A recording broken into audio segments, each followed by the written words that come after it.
I'm late for Pizza Talk with Dan Hickey. Yeah, hi, it's pizza day. I need one large pizza to the studio stack.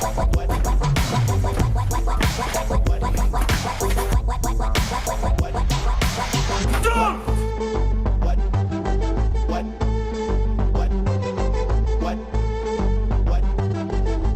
Let's play some. We'll get it. Hello, pizza people. Thank you for joining me. This is Pizza Talk with Dan Hickey, and today we have Chris, Tom from Pink Lightning, and we're gonna eat some of this, do a little of that, and talk. Let's get it going.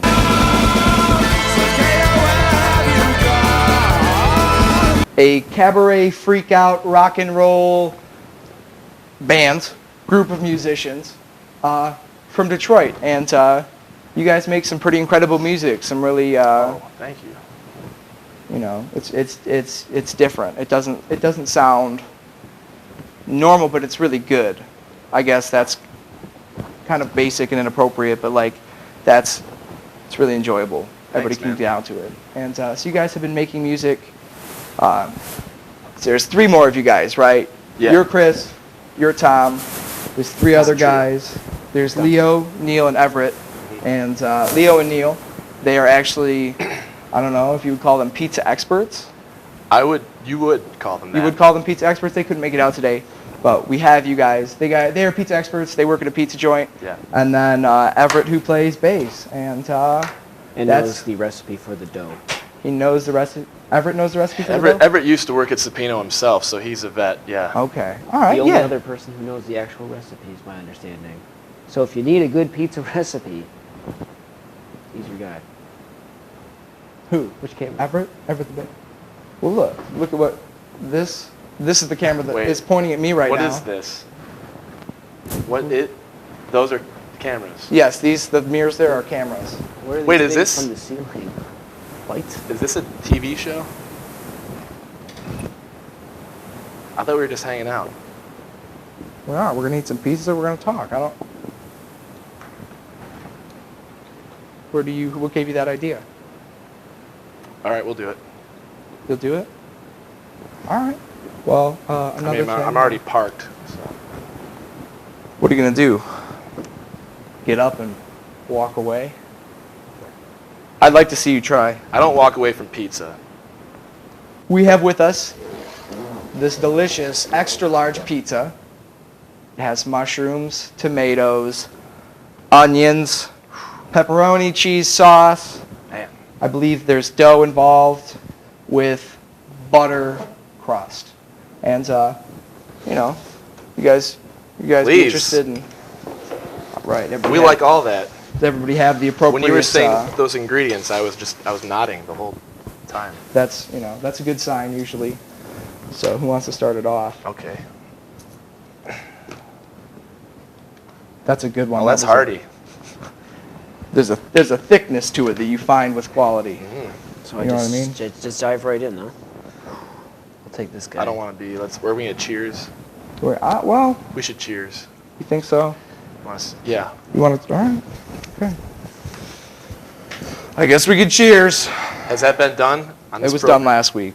You guys- so that he actually. You know what? We don't need a cheers. I don't even want a cheers. I was trying to think of an appropriate way to break it to me to say, hey man, we're not going to do that. But then I was like, how do I say that and not be rude? But then I just, almost instinctively, I spit out something incredibly rude, and maybe I think that's a defense mechanism. Hey man, I forgive you. Thank you so much. But let's just touch tips. Mine's kind of flopping here. Kind of flopping. All right. It's a pizza.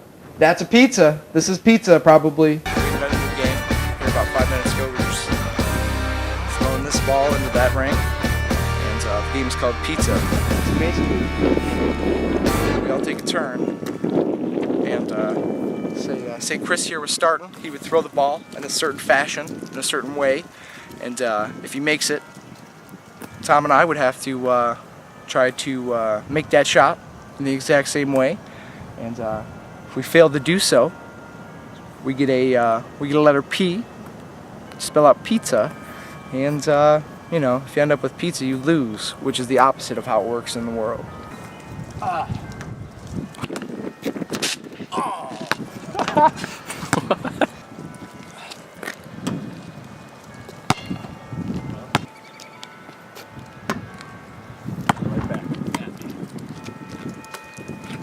John Stockton.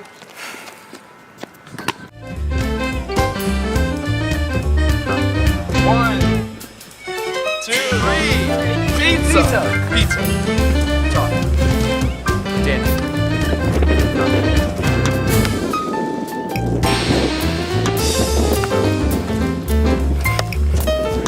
You are not playing basketball very well.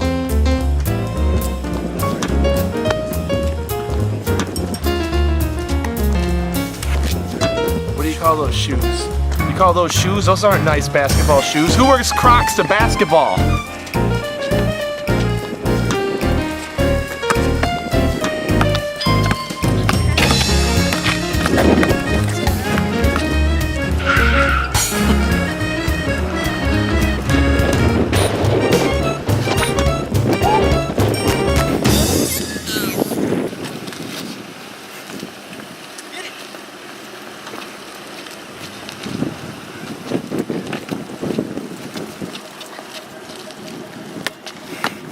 So you guys, you know, your live shows, you guys are obviously having a lot of fun, and you bring a lot of energy to it, and I think you could tell that it's kind of reciprocated by the crowd. You know what I mean? So it seems like you guys really, you know, you build off each other, and so you guys actually bought the 6th member of Pink Lightning. You know, no one really knows about her. So why don't we invite Celeste up here? Pass her off to you. Celeste Jr. She's beautiful. Let me just... She will probably not maul you.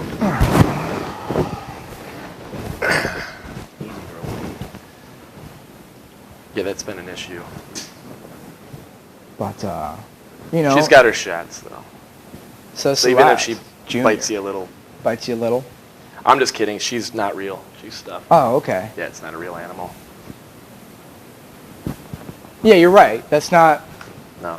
And you're not going to get much out of her. She doesn't talk. She doesn't talk a lot, but... No, at all. Well, really? She's shy. No, this isn't... She's not real. And she doesn't speak language that we can understand. Neither can real tigers, so... Speak for yourself. We have a synthesizer from the 1980s here, and we thought that Tom, if he wouldn't mind, just kind of feeling something out, and maybe you could show us that process. You're you know. All right. Do you think you'd be comfortable doing that? Yeah, sure. This is the Pizza Jam. Pizza Talk with Dan Hickey. Pizza Talk. Pizza Talk. Pizza Talk. With Dan Hickey. Yeah, we're gonna talk about the process and eat some pizza. Hanging out. You're hanging out. Eating pizza. What's on it? Tune in. Topics. Dan Hickey. Oh, Pizza Talk with Dan Hickey. What importance does this building have? Do you guys tell me about that? We talked about it earlier. This is our band home. This is a painting of the Pink Lightning Loft, which is located in beautiful Eastern Market in Detroit, Michigan. And actually, this open window right here, this is the practice space where we rehearse. And Neil, the drummer, and Leo live. That's our band home. Has been from the beginning. Okay. Yeah. And so, you know, you guys You guys make. So it's an homage, you know. And that's the parking lot there for the Is that what that candle is right here? shop. Yeah, there's a candle shop there. When you guys are writing these tunes, you know, it seems like there's a really good balance, and it just flows together really nicely. And what is the process when you guys write a song? That's a great question. Thanks, Tom. One I'm not prepared to answer, but even though I prepared for it. Well, you have notes. That's true. The process is more or less someone has a kernel of an idea, and then we jam on that for like 2 years, and hopefully we record it. Are there B-sides, basically? Do you guys have tracks that you don't think fit the albums, but you have them stocked away for something else? We usually perform them as we're in the process of writing them, and then you kind of try it out, and then and then it gets rewritten, and then yeah. Nothing's gotten left behind really yet. There's a few ones that we haven't finished that have probably been around for 2 years or so. But Yeah, I'm mostly responsible for that. Because the words, I have to write the words you see. Okay. And that is a painful process. Because I think, and I talked to a lot of, lyricists about this, their process, and it all seems to usually it's the same, and that is you develop a vocal melody first. So as we jam these songs, these little kernels he's talking about, we put a structure, okay, now this is the song, this is the skeleton of the song. Right. As we do that, I'm jamming right there with them, but I'm just like, kind of just throwing paint at the walls of this, like, just, that's a vocal melody, and I kind of carve my own thing out. So now I have a melody, and I know, like, how the chorus is going to, it be-boo-dee-bum. Bibbidi-boom. You're good. Thank you. Thank you so much. Wow. And that's how Scatman was written. And then I have to put words to those Put nonsense words to those things. so you can't. And so. that's a puzzle, because I've already, like, there's already a framework as far as melody, and it's in, like, da dee dee dee dee do, and I have to put words to that thing. Okay. Words to the thing. Is there any specific, you just talk about consuming beverages as being ritualistic. Is there anything that almost is ritualistic for you guys before a show? Right before you go out there, you guys huddle up, or There's only or one just ritual ignore I each can other until you think get of. there, or what? Usually we just pack everything up and then take it there. That would probably. That's That's the thing. That's kind of That's the only generally thing we something do. musicians do. Yep. That's kind of And a you habit. do it every time. Trying to which- break that. Trying to just leave I it there. tend not to talk a whole lot before a show. I'm usually kind of by myself, getting my head right. I'm pretty miserable before a show. Okay. I don't like to get caught up in conversations if I can help it. But we've huddled a couple times for certain shows on stage. The big ones, it's The big usually a ones. hands in and then, Yeah. you know, We borrow from 1, 2, 3, Karl Malone. Yeah, Like that kind of thing. Okay. we borrow from like the sport tradition, those things. What's different about putting out something physical that you can touch and feel, and do you think that that's something that's important to you, being an assistant manager at a record store? How does this all play in? Well, I like that you can touch and feel it. I think that's important.